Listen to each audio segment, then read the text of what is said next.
உலகெங்கிலும் இருக்கும் ரெட்ரோ ஆன்மீகம் நேயர்கள் அனைவருக்கும் வணக்கம். நான் உங்கள் ராம்ஜி. டிசம்பர் 31க்குள்ள என்னெல்லாம் நடக்க போகுது, எதெல்லாம் நம்ம ஃபோக்கஸ் பண்ணணும்? ஆல்மோஸ்ட் நியர் ஆயிடுச்சு. இப்போ நம்ம எதை நோக்கி தொடர்ந்து செயல்பட்டால் அதை ஜெயிக்கலாம், எதுலாம் கவனம் சிதறதுக்கு வாய்ப்பு இருக்கு போன்ற விஷயங்கள், முக்கியமாக யாருக்கெல்லாம் வெளிநாட்டு யோகம், யாருக்கெல்லாம் குழந்தை பிறக்க போகுது, யாரெல்லாம் வீடு வாங்க போறீங்க போன்ற நிறைய விஷயங்களை பார்க்க போறோம். ஒவ்வொரு ராசி ரீதியாக பார்த்து விடலாம்.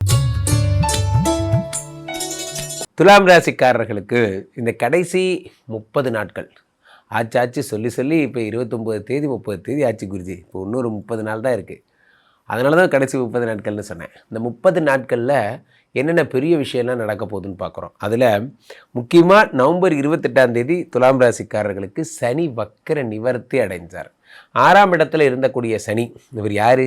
4-5 கூடியவர் 6ஆம் இடத்துல இருந்தார்.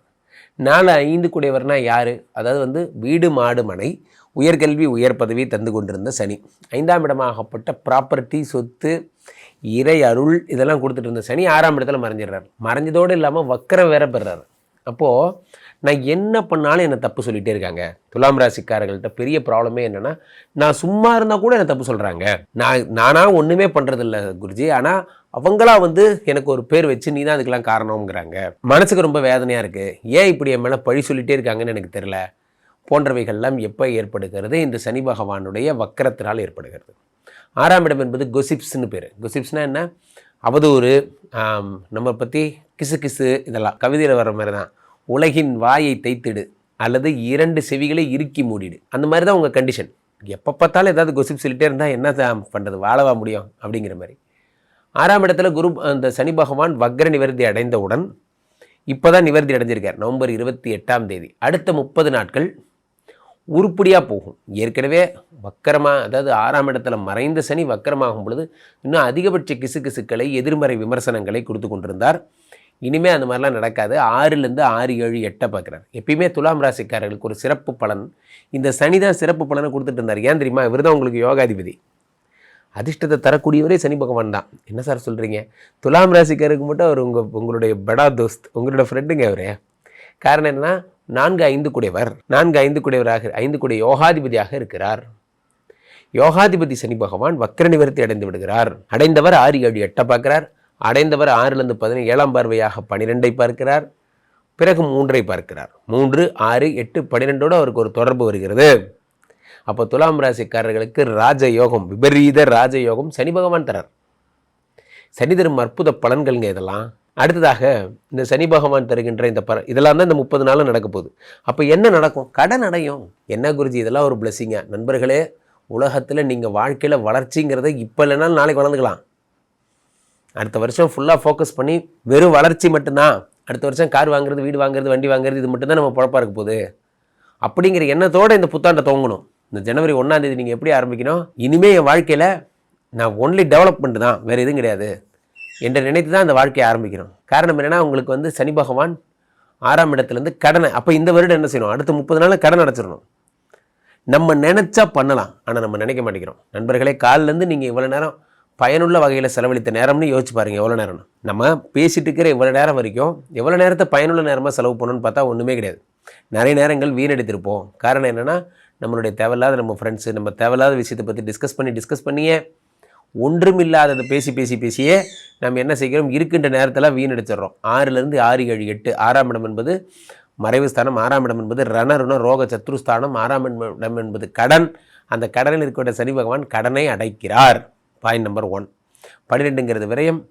8ஆம் இடம் என்பது தாரித்யம். தாரித்யம்னா என்ன?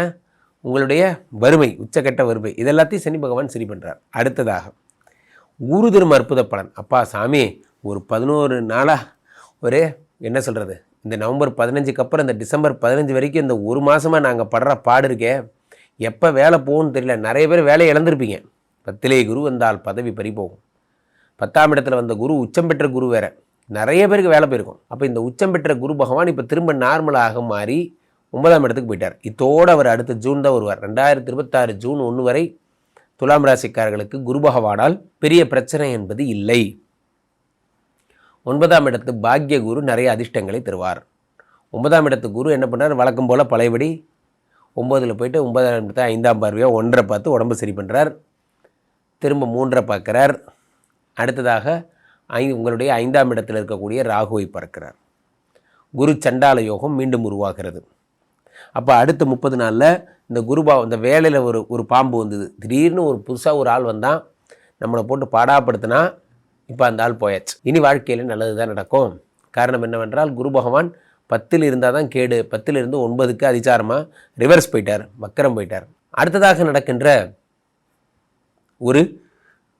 ஒரு பெரிய விஷயம் என்னென்னா, அந்த மிதுனத்துக்கு போன குரு 7ஆம் பார்வையாக 4 கிரகங்களை பார்க்குறார். நண்பர்களே, துலாம் ராசிக்காரர்களுக்கு 11 கூடிய பாதகாதிபதி சூரியனையும் 2 கூடிய செவ்வாயையும், அதே மாதிரி உங்களுக்கு 9 கூடிய பாக்யாதிபதி புதனையும், சுக்கிரனையும், ராசியாதிபதி சுக்கிரனையும் எல்லாரையும் பார்க்குறார்.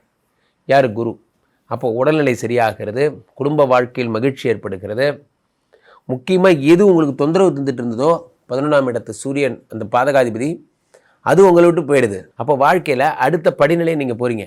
எதெல்லாம் உங்களுக்கு இம்சையாக இருந்தோ அதெல்லாம் சரியாக போச்சு. அப்போ டிசம்பர் மாதம் கடன் தீரும் மாதம், பழையபடி வேலை சரியாகின்ற நேரம்.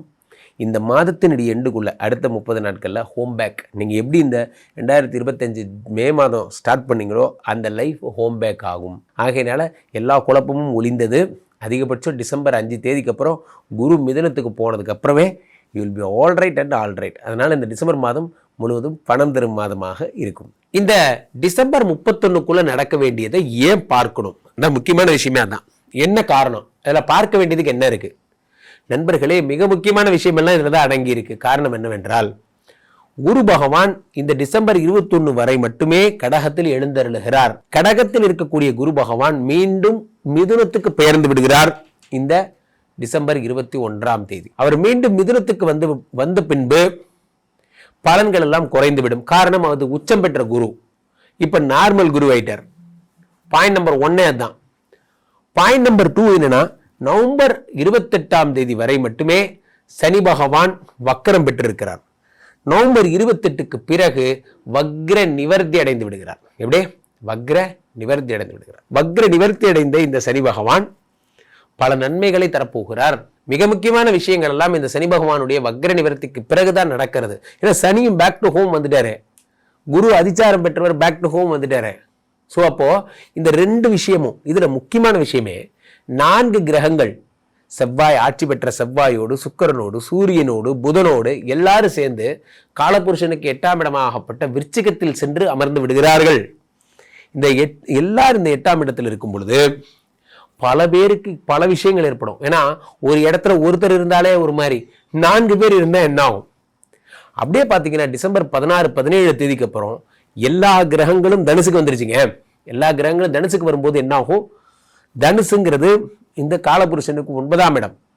இங்க 4 பேர் வந்திருக்கும் போது பலவிதமான நன்மைகளையும் அதிர்ஷ்டங்களையும் இந்த 4 பேர் அள்ளித்தர போறாங்க. அப்ப டிசம்பர் 31க்குள்ள இந்த 4 கிரகங்கள் விருச்சிகத்துக்கு வருவதும் பிறகு தனுசுக்கு போவதும், குரு பகவான் கடகத்திற்கு வருவதும் மீண்டும் மிதுனத்துக்கு போவதும், சனி பகவான் வக்கர நிவர்த்தி அடைவதுமாக இத்தனை முக்கிய விஷயங்களை இது தாங்கி இருக்கிறது. இப்போ நீங்க பண்ண வேண்டியதெல்லாம், நான் எதெல்லாம் ஃபோக்கஸ் பண்ணணும்னு சொல்லணும் அதை மட்டும் ஃபோக்கஸ் பண்ணுங்க.